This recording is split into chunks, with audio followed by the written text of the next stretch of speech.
Hello, আসসালামু আলাইকুম sir. আমি বোকা সিম কোম্পানিতে জিহাদ বলতেছি। আপনার সিমের রিচার্জ ফুরাই গেছে। তোর কোম্পানি সিম বিলে তোর তোর ফোনে টাকা আছে বলে তুই আমার ফোন করবি? স্যার, আমি তো চাইছি যে খালি আপনি রিচার্জটা করেন। কি জিনিস চাবি? তোর কি কোম্পানি নাকি তোর বাপের? আরে স্যার, আপনি বুঝতেছেন না কথাটা।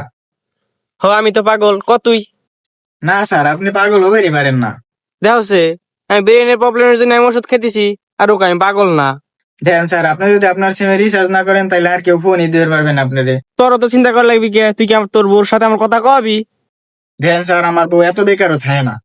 দেখ ইব্রাহিম, ওর বউ বলে বারে ডান্স করে। আরে আমার বউ বাইতে থাকে। তুই তো অফিসে থাকস। বোকা চোদা, হন্দার সময় তো বাইতে যাই আমি। ওই হুনসা, তার মানে ওর বউ দিনই ডান্স করে। আরে ভাই, আমার বউ কি এর জন্য নাচবো? তুই অফিসে কাম করস? আমি অফিসে কাম করি, তাই আমার বউর হাতে কি লেনদেন আছে? কোনো লেনদেন নাই, তার মানে ওই বেচারি আলাদা ডান্স করতেছে। মা হাজার